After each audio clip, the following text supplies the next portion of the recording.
Hello, this is Teresa and I'm back with another card tutorial for Dare to be Artsy. Today I'll be showing you how I created these flip fold cards using some supplies from Dare to be Artsy.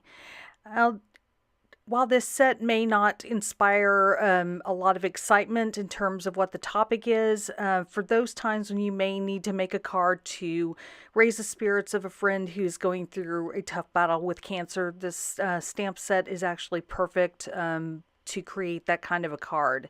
So I'm using a couple of the pattern papers from Dare to be Artsy. I'm going to be cutting these to basically an unfolded A2 card size. So they're going to be 8.5 inches long on the long side, and then I'm going to cut it to 5.5 inches on the opposite side.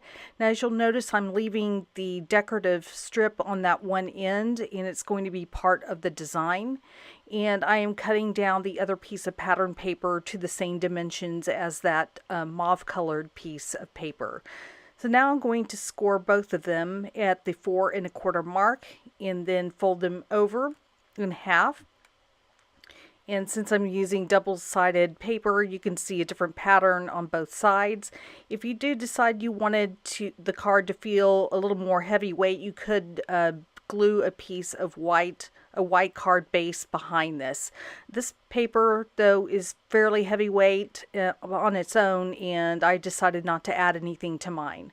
Now, as you'll notice, on this particular side of the paper, there is something I'm going to be covering up because that is where the description or name of the pattern paper is. So this is the side of the card that actually is not really going to be seen once I finish designing it. However, I am going to cover it with a 1-inch strip of paper on each end so that you don't see that part of it anymore.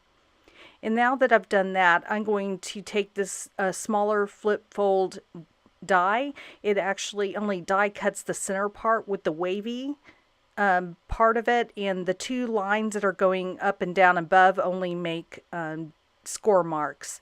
So I have a piece of yellow paper that is cut to 2 1/8 inch wide. The reason is because that is halfway across the size of that panel. So that's the halfway point for a 4.25 inch panel.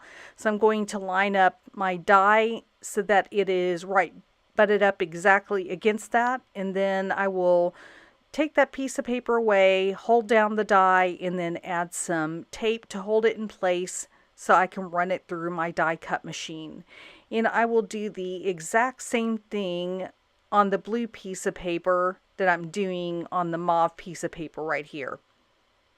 And so when I pull the tape off, what you'll see is what I'm left with is the die cut there in the center part. And I'm going to fold the paper back on itself and reinforce that with a bone folder. And then for the other, well, what I realized is I had not exactly picked the right place to press that down, so I'm fixing that right now. And once I've done that, I'm going to fold the card so that, or the back of the card, so that I have a basic flip fold card right here. And like I said, I will do the exact same thing to the blue piece of paper as well. I just don't show it on camera. So I've taken 2 of the wavy framelit dies from this set, taking the 3rd largest and the 4th largest ones, and I'm cutting those from white cardstock. Now I've set up my MISTI so that I can stamp both of these panels at the exact same time. So I have a sentiment that I'm going to stamp on the inside of the card, plus the boxing gloves on the bottom on the smaller piece. Now, one thing you will not see me do on screen is I'm actually going to stamp the gloves on another piece of that exact or another die cut the same size, because I'm going to put those gloves on the inside of the flip fold card as well as on the outside. So I decided I wanted to use a dark gray ink, and so I used my MISTI because I did need to stamp several times until I had a solid image. In the end, it almost ended up looking black anyway, but my goal here was to just have a dark gray color since I'm using such a light, almost pastel colored pattern paper with this. And so I'm going to use some liquid glue now that I've stamped the sentiment that will go on the inside of the card. I wanted to make sure that I had a little bit of wiggle room to put that in place because I'm basically just judging by the front of the flip fold where I want the placement, so it's hiding the sentiment when the card is closed. So you'll see what I mean in just a second. So now I'm closing the front of the card, and this allows me to kind of move that white piece around until I have it placed exactly where I want it. Then I can press it down to put it in place. And so that takes care of part of the inside of the card. This is where I'm going to show you how I will glue another copy of those gloves, or the second stamp copy, on the inside. I just don't show it on screen. So I will show you gluing it to the outside panel right here, and I'm going to use the same liquid adhesive to make sure that I can get that perfectly placed onto my flip card. And then I'm going to do the exact same steps with the blue card, so it's pretty much exactly the same. The only thing I haven't shown is gluing the same gloves on the inside, but you will see that in the pictures that are at the beginning of the video, as well as my blog link should you visit that. Another thing I wanted to add is a sentiment on the outside of the card. So I stamped the same thing twice and just cut a strip. I stamped it on white paper and cut it into a smaller strip.